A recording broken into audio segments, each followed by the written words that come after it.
Dumb. Cool. Weird. Podcast. And that's fine. This is good. I like the setup.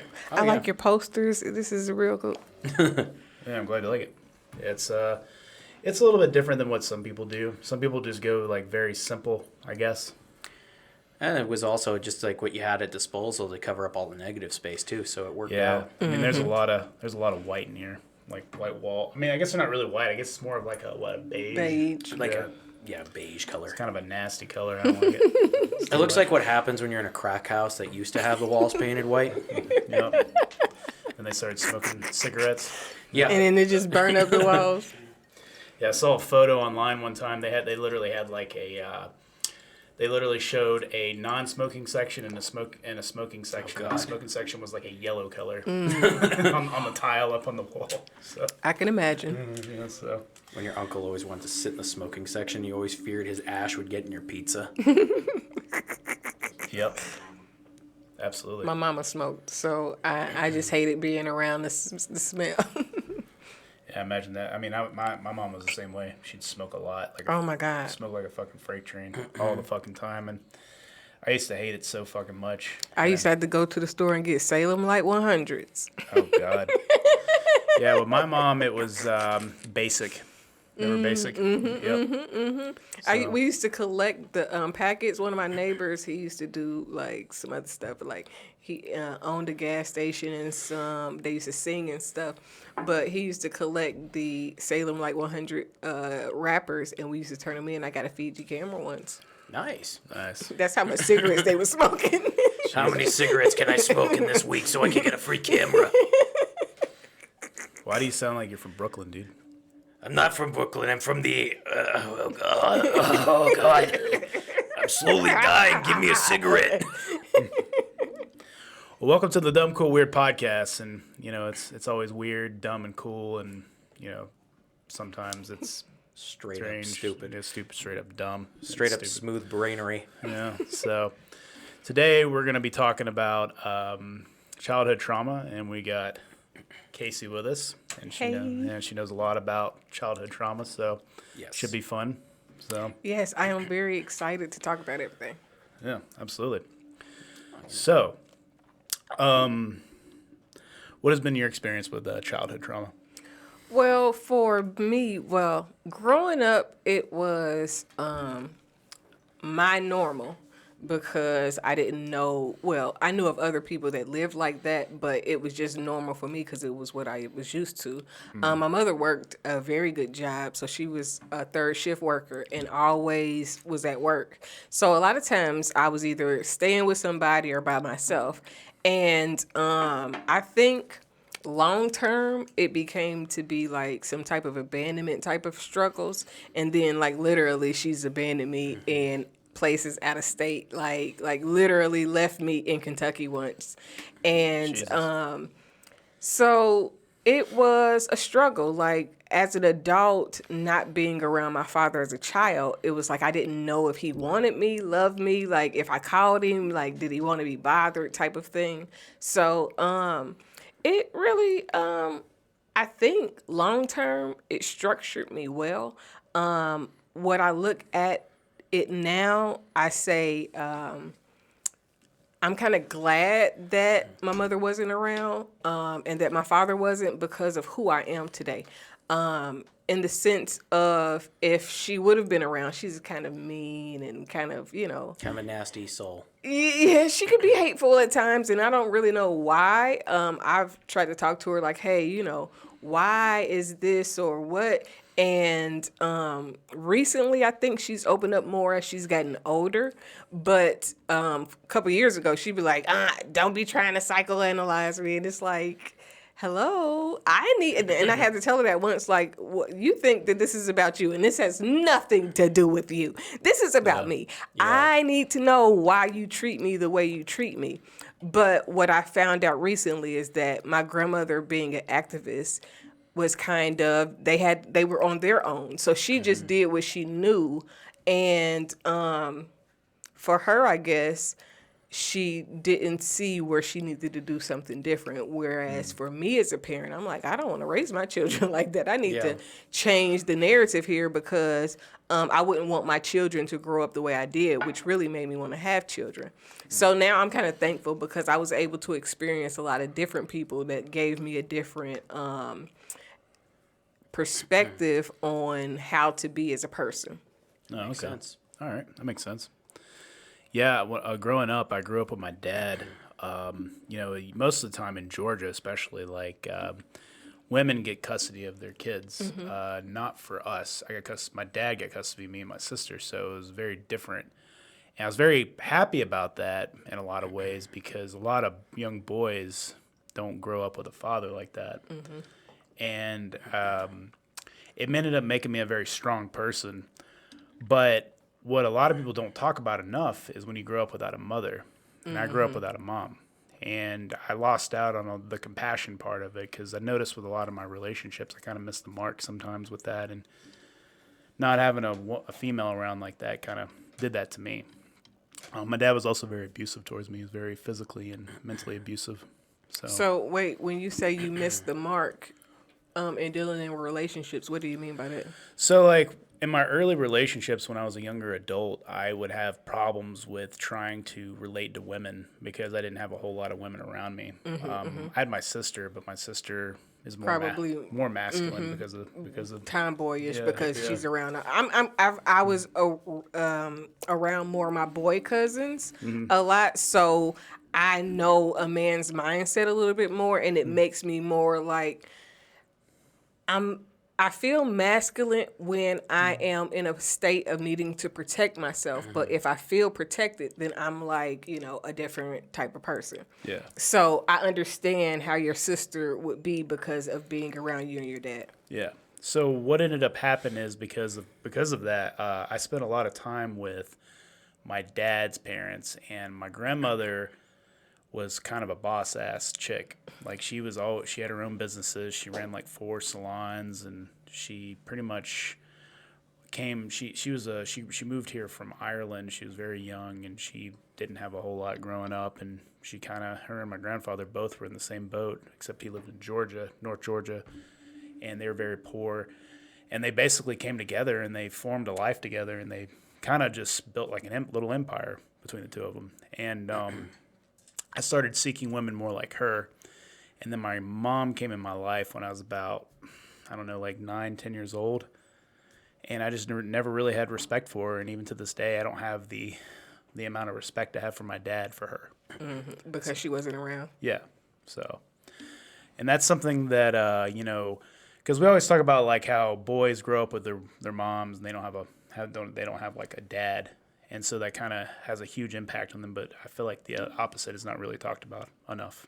So I agree.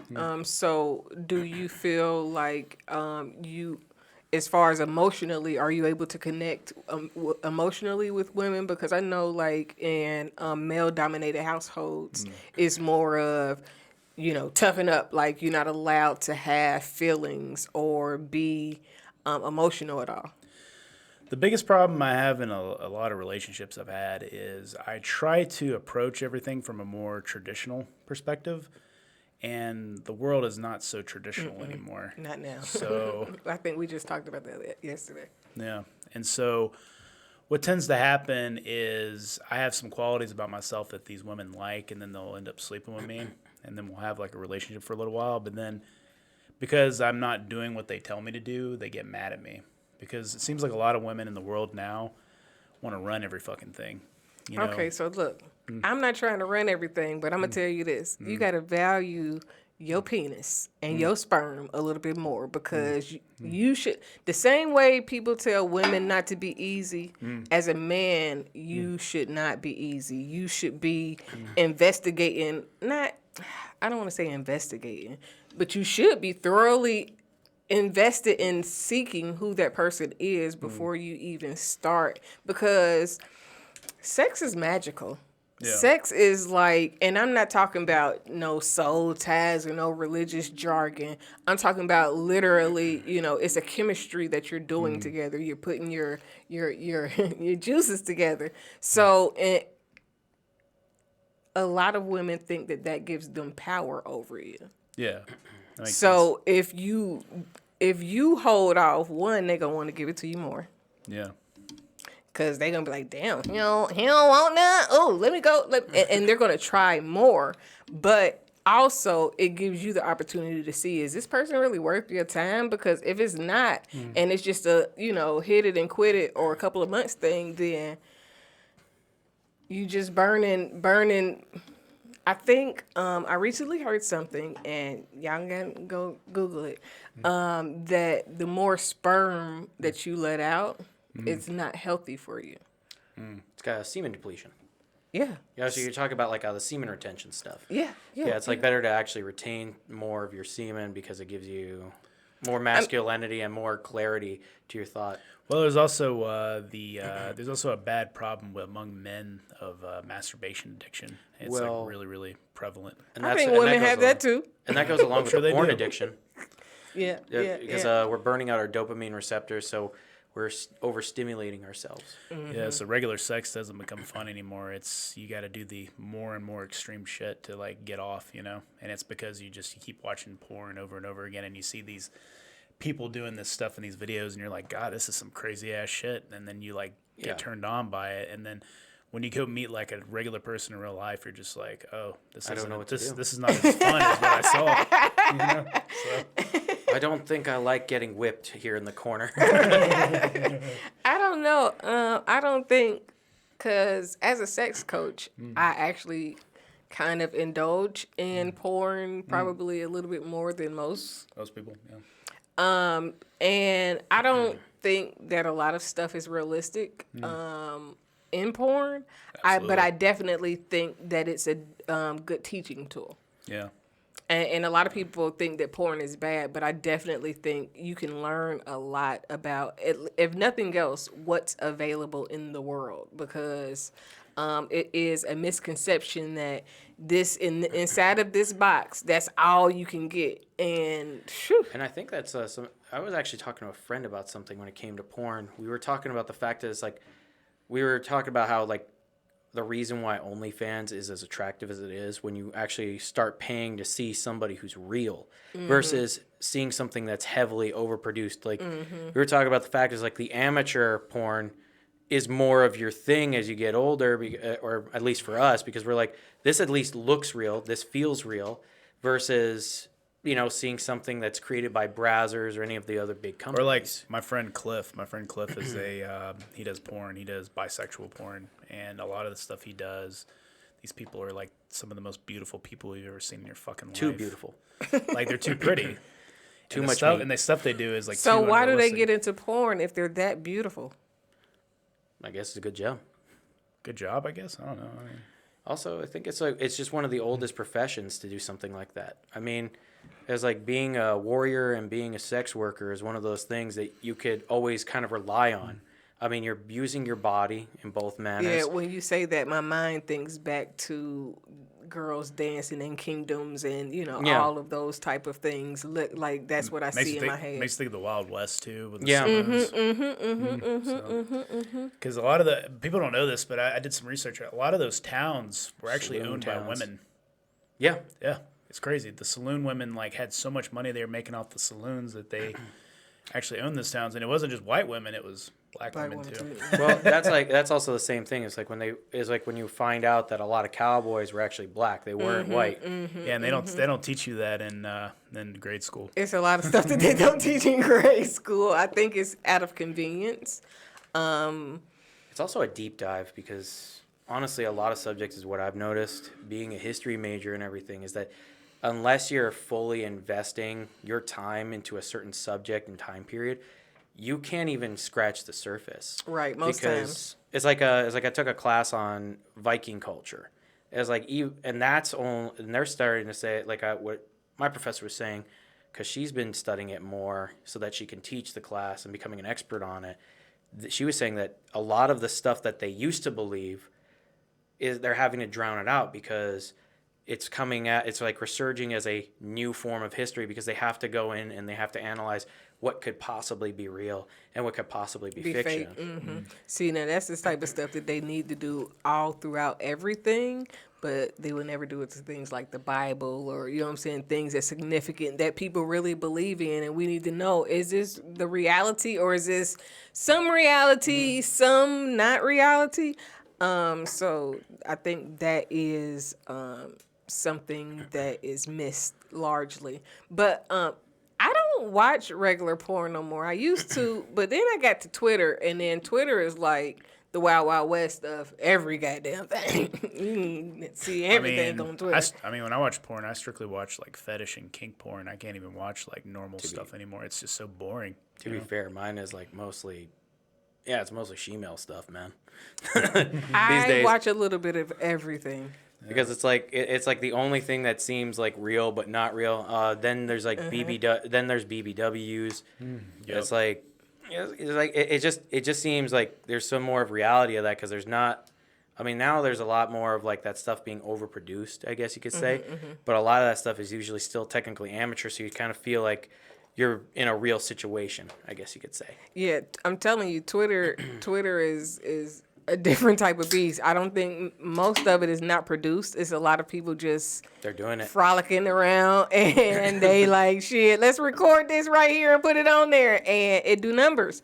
I watch a little bit of everything. I definitely have a fascination for she-males, and some of it's not even a sexual thing. No, it's just like you're fascinated. Wow, like it's like, man, that chick, that dude, that's a huge dick. Right. Like, it's like honestly, when I have looked at it, that's what I be thinking. Like, if you could have both titty and dudes with tits, not chicks with dicks. Listen, it's like. I had an instructor. It's like the best of both worlds. I had an instructor when I was in the military who told me, he was like, all right, where are you going? Like, where are you going back home? And I was like, I'm going to Georgia. He's like, all right, I need you to go to Atlanta, go to this club. I got you.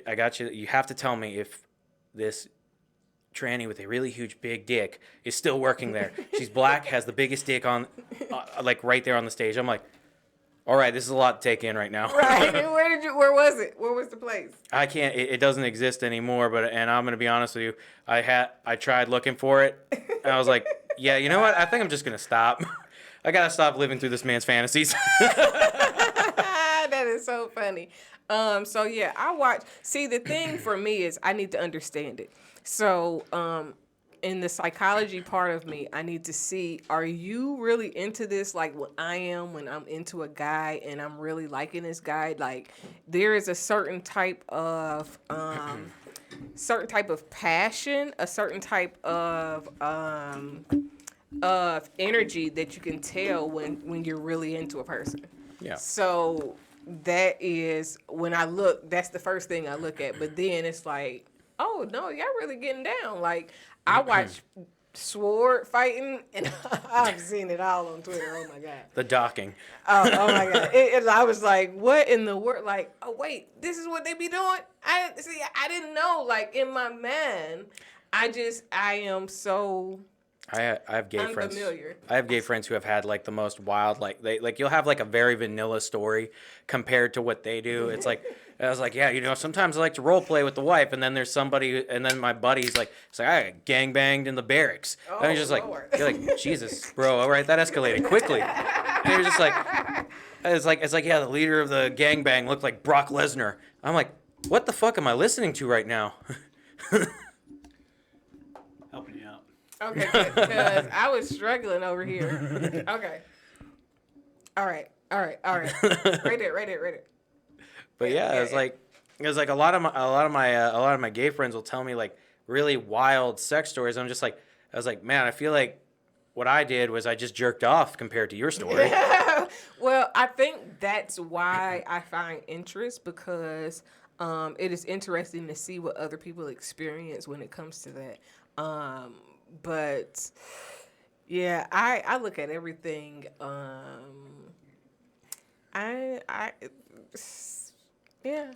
Well, it's interesting because I actually read an article that a lot of the the stuff you're into as an adult sexually, like kink, whatever it is actually related to your childhood trauma. I definitely believe that. I definitely believe Have a lot of every questions. aspect of that is true. Even when you talk about people being homosexual and all those things, I think that some of that sometimes is underlying trauma that they may not realize or know of, or some people like You avoid it. You They- stop trying to cope. What your coping mechanisms are is self-medicating versus talking about it. I mean, some people they have a blank. It like that memory is gone until something else triggers it, and it takes for something to trigger it for them to actually even be like, damn, you know what? that actually that a lot of times is what happened. I've noticed, like with my memory, it's going completely blank on a lot of my friends that passed away. So it kind of messes with me because it's like I want to remember, but at the same time I'm thinking that there's a reason I'm not remembering right now is because it's like my mind is trying to keep that sort of slate blank. Compartmentalized. Yeah, because it's like because I think because it brings me into a bad place once I remember.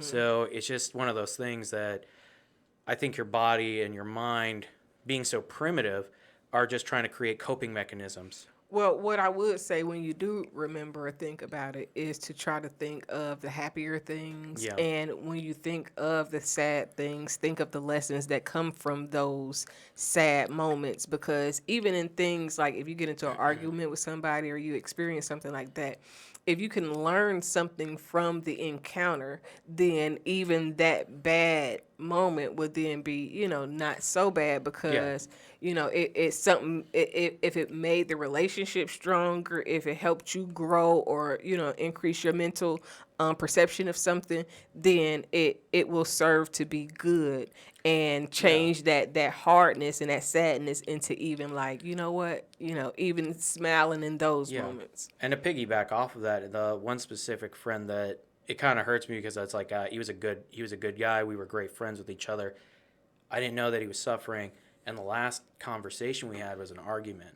So that still messes with me today, because the last real conversation we had was us arguing over something so very minute in our life, and it made me realize, I was like, okay, you gotta separate all this petty bullshit and put your sort of differences on things aside, because you never know when that person is gonna go.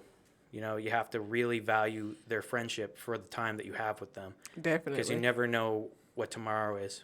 I totally agree. I hope you don't feel guilty or anything like that. I hope you have found peace in that situation. It's on and off, honestly. Some days are better than others in a sense when you sort of remember that. But as time goes on, it's just kind of one of those things that you cope with. And at the end of the day, it's kind of helped me out by making me better towards other people. So whenever somebody's struggling, I'm really trying to help them out. But at times, because of that, I'm ignoring myself. And that's really where things are going downhill for me at times, is because I'm always trying to be there for everybody else, I'm neglecting my own needs. Well, you can't be there for anybody if you're not there for yourself. That's true. I mean, if a lot of people think that it's selfish to be self-centered, but your world is centered around, at the end of the day, you are the person that you're going to be with the most out of everybody. Yeah. You and your wife. Yeah. Y'all should be like freaking frat. And because of that, you have to come to a place where you come first so that you can take care of her like extremely well. Yeah. Because the more you're able to honor you, that will make it easier to just honor others. And I honestly is like that is the advantage, is like having my wife she's my rock in my life, because without her, I'm completely lost. And it's like we've had a conversation about like what would happen if you lost your significant other. I know that it would be kind of like losing a limb for me. Yeah, I just recently had a cousin that his wife of 20-something years passed away, and he ended up taking his own life, and Sorry to hear that. It's sad, but sometimes it's nothing that you can do to not make a person feel like they're a burden. Sometimes they just feel like that. Yeah. So the only thing that you can do is pray for their peace of mind and their soul being at peace, and honor them as much as you can, in whatever way you can. Yeah, exactly. And I mean, I think that's what made me stronger in life, though, with a lot of things. It made me sort of like analyze what I got to do with myself in life. And I got to treat myself better. And I got to, like I said, I got to be there for a lot more people, because sometimes it feels like I was shutting myself off from the world when I was in a really bad place instead of trying to reach out. And, I mean, things are better. I would definitely say after we reconnected and before we really started this podcast, I was getting into a better place, and honestly, having conversations like this is what's made me get better over time. So I really value all that. It gives you opportunity to reflect, which is very important. Yes. So we didn't hear. I don't think you got into your childhood much. Well, I mean, to be fair, Wes knows a good bit about some of the things in my life, and it's one of those things that I guess it's because I came from my family were immigrants, kind of like his grandparents were. My grandparents were too, coming right out of war-torn Europe, and they had a certain standards and structure that they instilled in my parents. And as I got older, I felt like I was never meeting those same standards, and I was always like falling behind, and I always felt like people in my family didn't care much for me. And I think that created a lot of independence in myself, because I always felt like I was a bit of a burden because I wasn't doing as great as my brother was, my brothers, I should say. Yeah. Are you the youngest? No, I'm the oldest. Oh, okay. So I feel like I wasn't setting the standard. Everyone after me was doing so much better.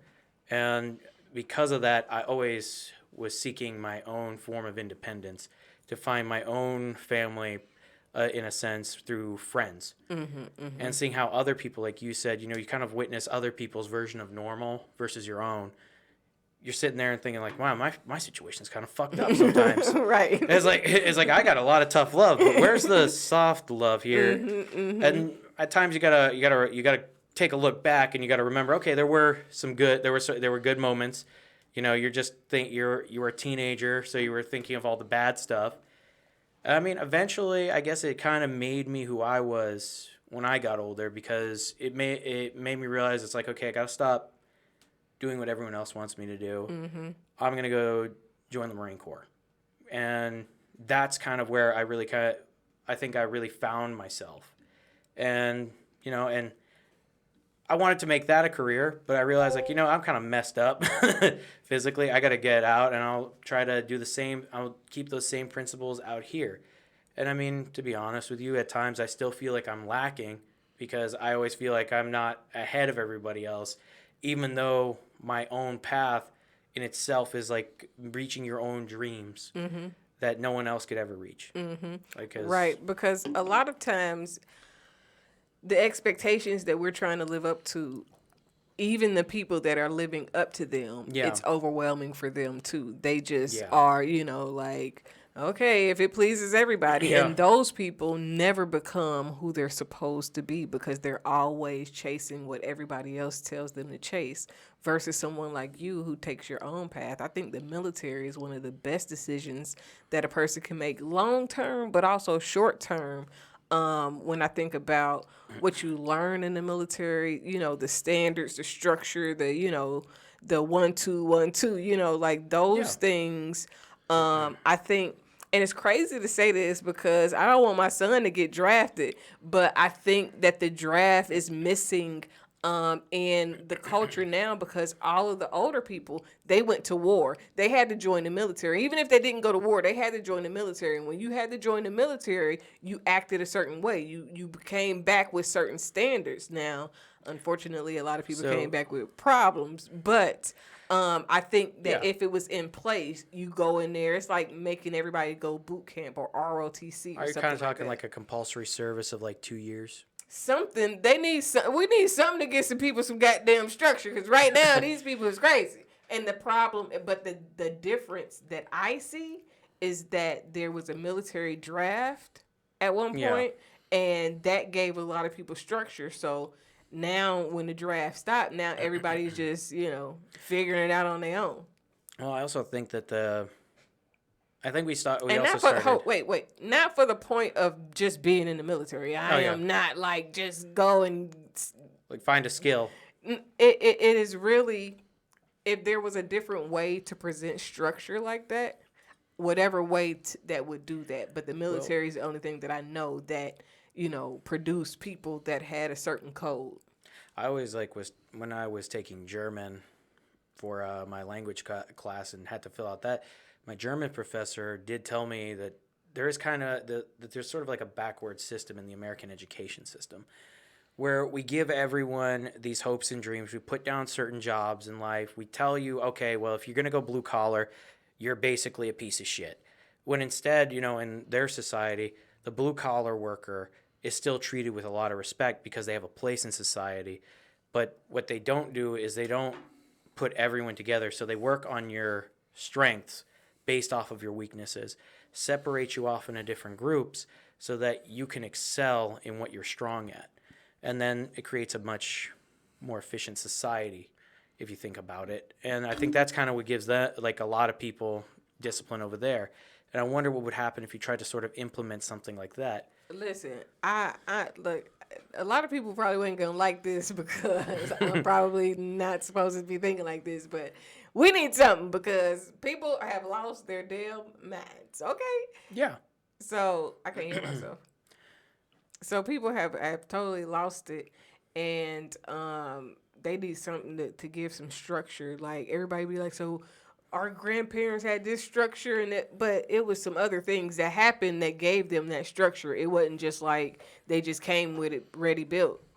I mean, a lot of stuff is like having to fight through adversity. Mm-hmm. And we all have our own form of adversity through each generation. But I would definitely say it's like we're a lot softer because we were nerfed in a sense. Like we had the baby boomers, then we had Gen X.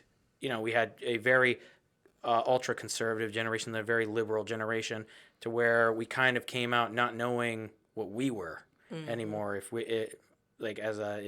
millennials, in a sense, like we kind of got shot in the foot with 2 wars and multiple economic recessions. See, but all of those things are historical. Those things, a lot of things, like even when I think about when they talk about hurricanes and like, well, we like this is so unfounded. Like, no, hurricanes been that strong that way for a very long time. Like you go look at it, it's say for hundreds of thousands of years this has been going on. So that's the I think the kicker for me. Yeah, I think we need to find a way to give something back to kids that helps them create more responsible decisions.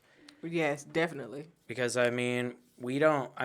shoot, some of the shit that we learn in school is completely useless. We don't teach kids how to actually budget their money. Well, no, financial literacy, I think, is going to be coming soon in Georgia. They just passed a law about that recently. Okay, that would be good then, because if you can learn that, it can help you out a lot once you're getting out of high school and going into college or wherever you're going in life. Because, no matter where you go in life, you're having to really you're learning that on the fly. Yeah, that there is true. And if you go into the military or have parents to take care of you, then you don't even get to understand that until you're a certain age. And then when you get out, it hits you like a ton of bricks. Because I was like, oh my God, what is this? What is this? We wasn't paying for none of this stuff. Like, what? Oh my God. I panicked. I'm telling you, when I first got out of the military, I panicked. I think it's because I was a little bit older when I was in the military. Like it helped. Like I had an idea of how to be a little bit more financially stable, and because I was living off base, I had to know a lot of this stuff. So it was easier, and I also had my wife, so it's like it's easier to budget as a team versus trying to figure it out yourself. It's better to work with somebody than try to figure things out on your own. And that's another thing. I think we have too much pride, and we think we know everything, and we forget to ask the person next to us for help. So this is how I feel about that. I definitely think that you get further together, and that it's good to have people around you. But I also believe in self-sufficiency, so that you don't become codependent. Yeah. And I don't want to say needy, but there is a certain level of always needing someone to agree that this generation and society has right now bad. Like, as soon as you say anything that's like, nah, I don't, you a hater, or it's cancel, or some extra crazy, like, no. And I think like, that's specifically because we have social media. Like, we have so many opinions at our disposal through social media that it kind of makes us form a group. And it kind of goes along with something I learned a bit this week that was talking about subcultures aren't real anymore. And the more this person was talking about it, the more it made sense, because it's like the punk rock scene, for example. That scene, I don't want to say it's dead, because I know a lot of people who actually are in the punk rock scene, but they're really there. Most people who say they like punk rock, heavy metal, or whatever subculture you technically belong to these days, they could live 6 different lives through social media, to where you don't even have to actually participate in going to the local concert, supporting your local bands, getting into whatever political movements that these people are in. You could just say you support it online, and that's how you can live the rest of your life vicariously through the actual members of this group. So it's no longer like there's a real subculture. It's just a bunch of followers with a few people at the core. So it's like, it's even with politics too. Like, we have a lot of people who they'll get most of their news from social media and a little bit of sound bites here and there before they even make up their own decision. Or you have people who piggyback off of their parents' decisions. Or what they'll do is they'll go the complete extreme route, and they'll be like, well, I hate my parents because they're conservative, or I hate my parents because they're liberals. And they'll come up with their own, they'll come up with whatever sound bites they thought that other party was, and that's how they'll discover their political side, their political party. And it's just like, that's how we are. We're so like, we're kind of like made up now. Yeah, everybody seems to be bandwagony. Yeah. Like, whoever seems like they know the most on the surface, or whoever can show the most. So if you got a nice car, or if you got this, or if you got that, but you could be shallow, you could really not know what the hell you're talking about. Because a lot of these people nowadays, when it comes to scamming, they don't really know a lot. They go to a class, and as soon as they get finished taking the class, they teaching the class, and you ain't even put the shit in motion yourself yet, but you're teaching the class already. So, and that's how a lot of things go. But if you go and you get these loans, these business loans, where you get all these cars and stuff, then people buy into you. And it's so weird, because a lot of these people are really, like, I don't want to say idiots, but they don't know as much as they're portraying themselves to be, and then they end up getting caught up. This is why a lot of people are getting, investigated, because it's not adding up. They don't add up. No, it's like your income doesn't make sense to what you're spending. Right, and a lot of them are even some of these bigger groups of people nowadays. They low key committing bank fraud, but and sometimes it don't be low key. I just don't do none of the things they do. Yeah. Listen, as a veteran, I respect the fact that I cannot break the law, and I don't want to. We all do a little bit of something that we probably shouldn't be doing at the end of the day. Not scamming. No, just not scamming. No. You know what? I am really a very monkish person. I cuss a little bit, but it's a lot of stuff that I kind of don't do. You just want to live in a world in your own, like, kind of peaceful world. As much as possible. Now, it don't have to be my own world. I want other people in it, but I mean, it's like you want to have, but I'm okay. You want to be world. at peace. Yeah, you want to be at peace. You want to find that inner peace with yourself. Yes. And not have to worry about the sort of drama around you. And I'm okay with my world. That's good. That I got to say that again, because a lot of times people think that if you're single, and or celibate that, ooh, you must be lonely. Like, nah, you'd be surprised how peaceful it is to just be able to have a life where you ain't got to worry about nobody else. Well, unless you got kids. I got kids, so I got to worry about them. They are a lot of work. So having to worry about them and not having to worry about them and some man is really peaceful. Like, it gives me the opportunity to grow and expand who I am and the knowledge of myself and my business purpose and all those other things. I think we're all kind of looking for that peace at the end of the day, because I'm finding it now through having goals again on what I want to do physically. So I made plans for this year to make sure that I cut my weight down and then I increase my strength so I can do powerlifting competitions. And I'm working with a group of people who are actually helping me do that. And it's actually creating a form of peace for me because I now have goals again for what I'm trying to strive for. I was just going to ask, are you going to start doing competitions? Because it looked like if you just put in just the slightest bit of work, you're going to be cut up and you're going to be out there like...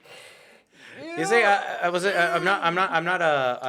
don't like to, I know that right there, bodybuilding is just not my cup of tea. You should. I'd rather lift heavy things and put them back down. I bet you your wife would be out there like, go, babe, go, babe. I don't know. I think she's pretty excited when I come home after a nice leg day and my butt looks extra juicy. Oh, you be wearing them hoochie daddy shorts. Hell yeah. You don't go to the gym and do squats without the shorts on. Okay. I see it.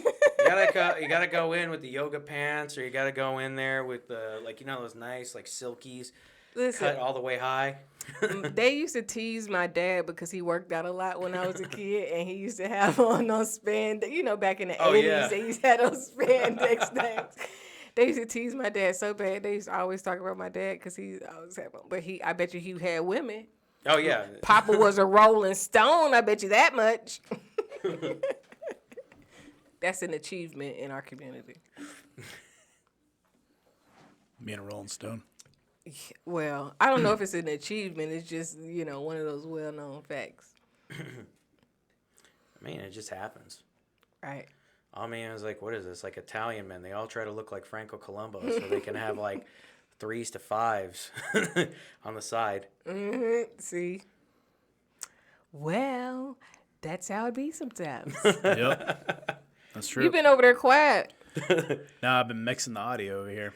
Oh, okay. Yeah, because you guys go from 3 all the way up to 10. So I gotta try to mix it down. You've been to my house though, with my parents' house. You've seen how my mom is. Italians are really loud people.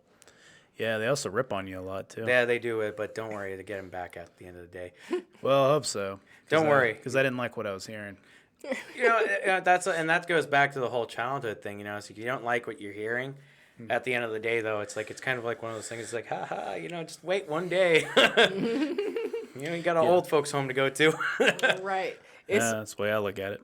It's so crazy. I think about that a lot now when I think about my childhood and when I was younger. A lot of people used to be like, "Oh, she's so bad. She's going, we don't want our kids hanging around her." And now look, your kid need to be around me. I'm probably doing better than them. That's what I always do. And then it's so crazy because my mom always like, "Well, it's some girls that was like, well, you didn't graduate," and I was like, I got my GED and was off to the Army when everybody else graduated. I had to surpass what they was doing. I was somewhere else. I did my own thing and I'm better than them. Right. I did not follow the rules, and look where I am today. And you know what? I think that's one of the nice things is when you go in your own way. At the end of the day, you can tell yourself, yeah, I'm better than everybody. Mm-hmm. Well, it's not that I want to be better than anybody, but I'm better than what people expected of me, and that makes me proud because that actually makes more sense. It's kind of a smack in the face. Not that I'm better than anybody, but that guess what? Nanny, nanny, boo, boo. I came out better.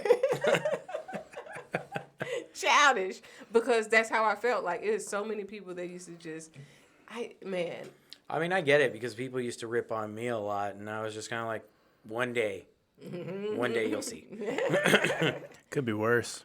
Could be. Could be like Precious. You mean gracious? You ever seen that movie Precious? Yeah. Her mom was crazy, but you know what? That is literally the worst childhood I've ever seen in my life. My But mom that's used to it. cuss me out like that. Like when she tried to kill me, it was that level of like crazy. So me and him have an idea. We're gonna do a comedy. We're gonna call it Gracious, and it's gonna be a white family living up in the middle of the sticks. Don't tell too much because you don't want nobody to steal your idea. But Absolutely. Go ahead. Yeah. But essentially, it's gonna be a comedy because it's gonna be about white rednecks, basically, versus like somebody living in the city. You know what though, and I like watching different stuff like that because I want to see where y'all mindset is at, and you know, like that's how you learn about people is to get an understanding of where their mind is at. Like a lot of shows I watch because I want to know. Kind of like when I watch porn, I just want to know, like, where your man at? What's going on here? Why is that dick so big? Why do you have dick and titties? Why are those titties that way? Can you sit on my face? Oh my God. Yeah, that's a phenomenon that kind of came out of millennials is eating ass and having some woman sit on your face. I'm gonna tell you. Well, Though, I've been sitting on faces for quite a long time now. So there you go. I don't know, but it's like it's a great place to be. You know, be someone's favorite chair. Yeah, It's an achievement in life. absolutely. You know, you could always offer good dick, but the difference is if you become someone's favorite chair, you can't be replaced. You're a seat for life. You got to grow your wife probably loves it. You got to grow your beard back. I got this little meme that say, when we say we like your beard is because when we are in your hairs afterwards. It's the Canadian tickler, not the French tickler. French tickler's small. Wow, dude. Jesus. Dude, I come out looking like the Wolf Man, so it's like it's good anyway. It's good anyway. You look like you might look like it's an actor that I'm thinking of that when you have your beard and stuff, you probably. Why don't you do film? Do you act? No. Why not? Well, I'm gonna probably whenever he gets rich and famous, I'll start being in his movies. Oh yeah, I forgot. No, I think I just haven't had a beard in a while. Honestly, I just kind of like having this mustache. You know, it's just like the good old classic Don Fry look. You know, you look like a porn star that can fight people. That can fight people? Yeah. I mean, well, your muscles alone, kind of fulfills that role. Yeah, it's like I guess it was because it's like when I look back, it's like you got your guys like Rick Rude, and then you had Don Fry, and Don Fry looked like the better version of Rick Rude. Rick Rude just looked like the stripper version of Don Fry.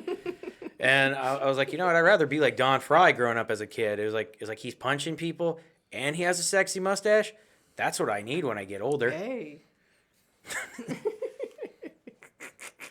Then it didn't grow much taller, so I was like, you know what? I think I'm gonna be like Franco Columbo, 5'5" and 200 pounds, maybe 180. All you got to do, I'm telling you, you go in the gym just 5 days, you'll be cut up. I already know it. Trust me, I'm working out 6 days a week, do about 500 push-ups a day after my workouts. Really? Yeah, so I was like, all right, Do you do more push-ups and stuff than when you was in the military? Oh yeah, actually, and honestly, a lot of that came from the fact is like, and I think this is kind of stuff that plays into my childhood too. Is like never wanting to be the smaller or weaker one. Mm-hmm. So it's like not even like how you look. It's just about how strong you are and how much you can like. If someone starts something with you, you're able to put them on their ass. Mm-hmm. And that was something that I think I kind of got because like my mom is 4'0", but my mom is pretty much a straight up bully on people who bully others. And that was kind of something that I picked off of her. And it was just one of those things that's like, okay, I might not look the best. I'm still moving plates compared to you. Mm-hmm. And that's kind of how I always like live my life. Is like when I was in the military though, before I started getting like messed up, I used to be like 180 pounds, just looking great. And then, once I started hanging out in the gym a little more over there, I started hanging out with other guys who were also trying to get stronger. And we would be in the gym maybe 3 hours or an hour and a half sometimes, just depending on how it was. And we'd focus on just building up our strength. It was kind of like, it was nice to have people who were also like, who wanted to work those goals. You did that on purpose, didn't you? Podcast cat. Podcast cat. Right. Mm-hmm. No, please don't let her jump. Don't jump up there. Please no. Oh, she got the so pretty green eyes. I just had on that color green yesterday, girl. Stop. No. My buddy used to have this little black cat. Mm-hmm. One time he caught me playing with his cat, and he was just like, because like he'd see a softer side of me that he was never used to seeing, where I'm just baby talking his cat and everything and playing with it. He's like, "What the hell did I just see, man?" I was like, "Don't tell anybody." No. Y'all gonna see me act the ass on this cat. Percy. No. Percy. No, thank you. No. I'm sorry. I don't want to play right now. But yeah, it's like I would definitely say that the only problem that I had when I got out was I got fat because I like food. Okay, you can swipe me with your tail, but I don't feel like. That was, I think, was our problem, Wes. We started liking food too much. Yeah, I like food. It's fucking great. No, I eat a lot too, but thankfully Graves' disease with a high metabolism helps me keep my weight down no matter how much I eat. Graves' disease. Yes. That means that your thyroid is overactive, and the overactive thyroid causes your metabolism to speed up. And so, you know how some people have slow metabolism and they can't lose weight? Well, Graves' disease had me down to 113 pounds. Wow. So, but had treatment, radiation treatment for it. And now I take medicine every day. Yeah. But I know a lot of people that get their throat, get their actually, thyroid. pulled it out. Yeah. And I just didn't trust the VA with my throat like that. You know what? That's not like out of the ordinary though. Most people don't trust the VA with anything. Yeah, I've learned my lesson. Fool me once, shame on you. Fool me twice, I'm a goddamn fool. And mama didn't raise no fool. Fool me 3 times, can't fool me again. Hey, fool me 3 times, I'll be a dead woman fooling around with the VA. But we're not speaking that into existence. We're going to live long around here. Okay? Yeah. There you long, healthy, and strong. Yeah. We gotta we gotta get on our TRT and HGH. Well, I'm getting on TRT here in the next month or so. That's good. So. Yeah, that's gonna be great for you. Absolutely. I liked it before. Oh yeah. See, she wanted to play. Yeah, she always wants to play. Yeah, the problem with her is she's very needy. She's always up my ass 24/7. But I love that cat. I didn't even want her. Somebody just got her for me, just randomly, and I was just like, oh, I don't know if I can take on this kind of commitment, and then it just kind of did. She's beautiful. I love her. She's beautiful. I just, anxious. Mm-hmm. Yeah, she's honestly the nicest cat I've ever met, because most cats are very, they're really, some cats are really, really fucking mean. They'll scratch you. And maybe that's my anxiety. I don't know. I don't remember a time where I experienced cats and it was crazy. They just always the way they creep and Oh yeah. That's why I like that. So that's why I like dogs, because you're kind of upfront about their emotions. Mm-hmm. Cats look like they're.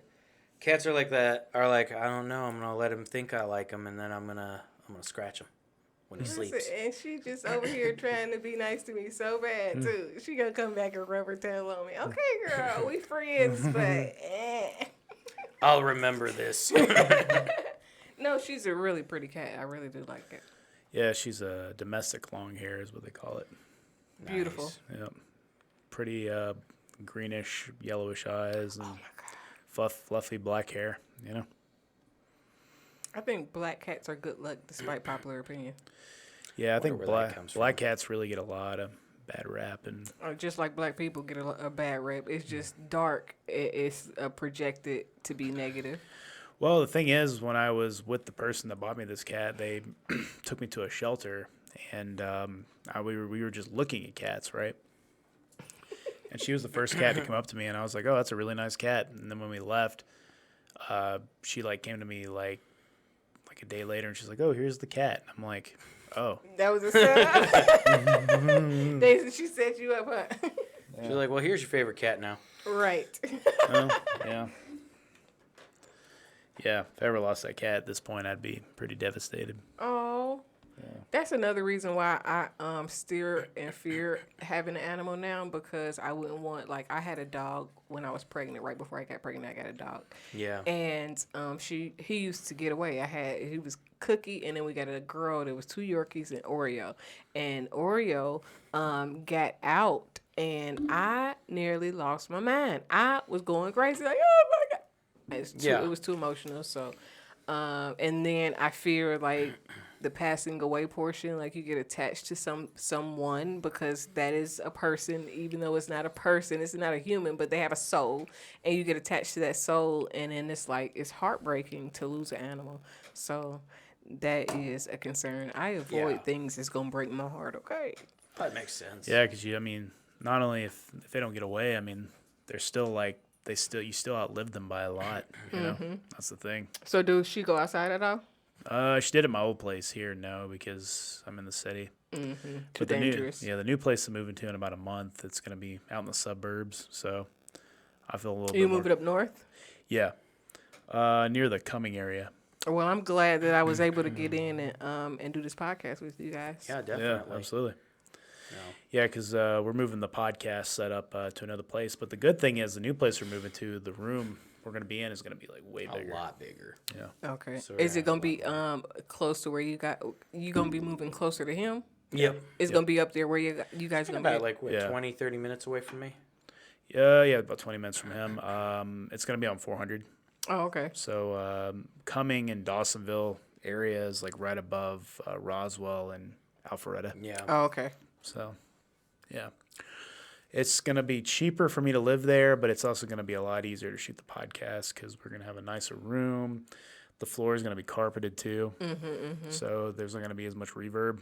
Most people know this, but when you have like a hardwood floor, the reverb is like really bad.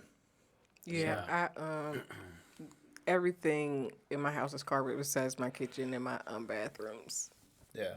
So. Yeah, it's the thing about fabric. That's why we have these sound blankets up. It helps with the reverb. When I first moved in here, me and him kind of walked around and we tested the reverb. Without those blankets, the reverb would be here. In here was fucking horrible.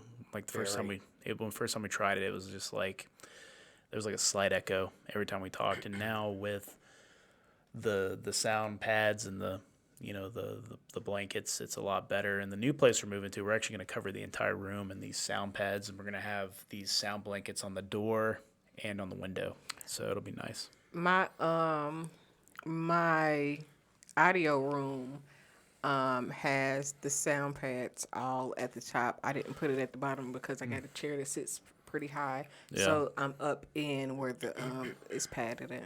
Gotcha. Nice. We have the room we're gonna have has also got vaulted ceilings. Mm-hmm. Oh gosh, I hate vaulted ceilings. Yeah, so that's why we're gonna have to have reverbs. Like we're gonna have to have pads on the ceiling. Or unless you can order some of those things that hang down, and because they have those the material that is used kind of like this. I think that where you can get it where it hangs down. Yeah. Depending on what the Thought situation about that, is. but we also thought about getting some of those like wraparound, dampening things too. I definitely have. My microphone is on a regular stand now, but I do have a mic sound mechanism because I don't know what it's called. We're at the 2-minute warning. So what should we talk about? The last 2 minutes. Last 2 minutes. Well, we can kind of wrap up the childhood trauma thing. I mean, I went into mine a little bit, and you talked about yours a little bit. Yeah. And you're an expert on this. So, How broken are we? So everybody has some type of childhood trauma that they are dealing with, have dealt with, or will deal with at some point.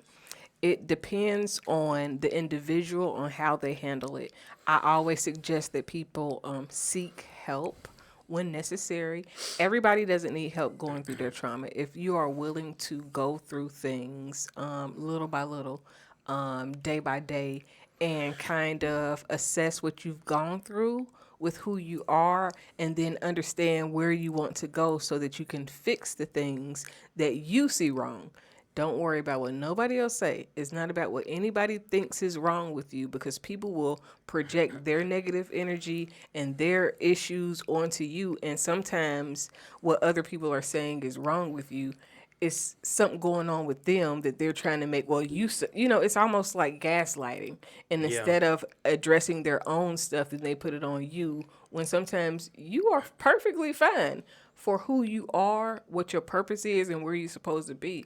So a lot of things that come in your childhood is meant to shape you, guide you, and mold you for what you are supposed to become. Now, of course, some things don't have to be as bad or as tragic as they are, but the benefit of those things that are tragic is what you learn from it. So a lot of times we go through things and we are so devastated by it, but it really turned us into a better person if we can take the lesson from it and learn from it so that we can grow from it.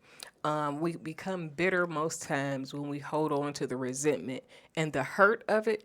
And if we can accept the hurt, accept whatever offense or whatever has happened, and understand, one, who that person was, whether it's your parent, your guardian. Sometimes people are experiencing molestation and things like that.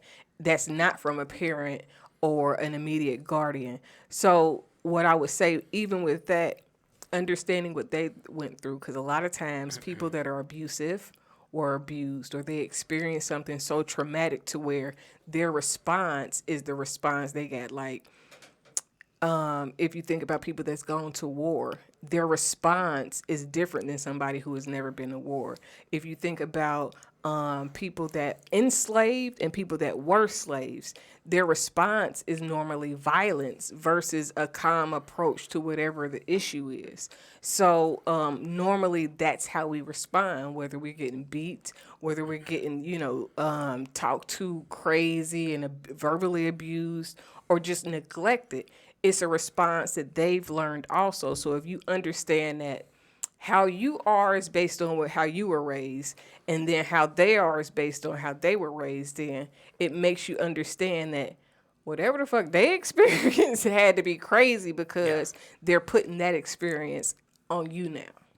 So if you can get a little bit of peace about, I got baggage, but they got baggage also, and not to make excuses for how they treated you or whatever has happened, but just understanding that they probably are traumatized, and that's the reason why they responded to you that way. They're responding with their triggers and their trauma versus their healing, because most people haven't seen their healing yet. That makes a lot of sense. That's perfect. Yeah. I like that summary. Yeah, I mean, it's spot on, because it actually makes a little bit more sense as to why I do experience a lot of stuff that I do with my family. Because, I mean, like, my parents didn't exactly grow, like I said, your family are immigrants. You're not living in very well-to-do areas. And when you're growing up, you either see friends who are doing really bad for themselves, and you try to make sure that your kids avoid those same habits so that they don't end up like the people you were surrounded by in your old neighborhood. And I think that might have played a little bit into the overbearing nature of people in my life. And then because of that, we all kind of go through our own process. Mm-hmm. So whatever their trauma is on top of whatever your soul assignment was in the earth, like, it was certain stuff you were going to be born into. Now, how they handle what they went through affects how you will deal with what you go through, because your response become whatever you learn through your experience. So depending on your soul, you either going to take the negative route or you're going to take a more positive route. It's very seldom that people are balanced in how they handle things. Nice. That's very true. Yeah, it's really good. Good insight. Yeah. I hope it was helpful. I hope y'all enjoyed the conversation. Absolutely. I really liked being Absolutely. Well, is there anything you want to plug? So you can tap in to Speaking Freedom TV at speakingfreedomtv.org, speakingfreedomtv.org, speakingfreedom.org, and edu-freedom.org. And if you want to follow me on IG, that is Speaking Freedom as well. All right. Nice. Good. So as usual, go to www.dumbcoolweird.com. Check out our merch store. Check out our content. Also, make sure to go to our link tree that is in the description below. It takes you to everything, including the audio podcasts only. We're on about 30-something different platforms.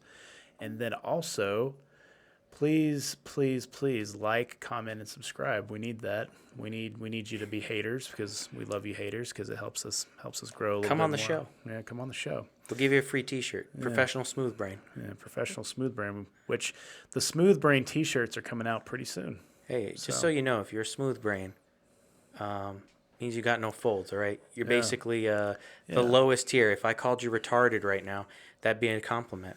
Yeah, and we're going to have 2 different T-shirts coming out. We're going to have the Smooth Brain, Don't Be a Smooth Brain T-shirt coming out, and then we're also going to have... Pro Smooth Brain. And then we're also going to have another one that has just a koala bear on it, and Nick knows what I'm talking about when Yep. I say that. So. I want to know what the koala bear meant. Koala bear has a smooth brain. Yeah. It's a dumb creature. Yeah, it's not very smart, no. But yeah, so you want to sign us off, Nick, as usual? Stay sexy, Atlanta. Stay sexy. Ow! Yeah, so... Thanks for checking out the Dumb Cool Weird podcast. Go to our website, www.dumbcoolweird.com, to check out our merch and all our social media links. If you want to check out how to support us and our audio podcasts only, and an access to our website and all of our other links for our social media, go to linktree.com, which has Dumb Cool Weird podcast. The link is up below. Hope you guys will check us out. We have new content coming out every single Monday. We have new content coming out every single day. Check it for 9 a.m. Clips, reactions, whatever. We got it coming for you. Hope you come out, check it out. Stay sexy, Atlanta, and keep watching our crap.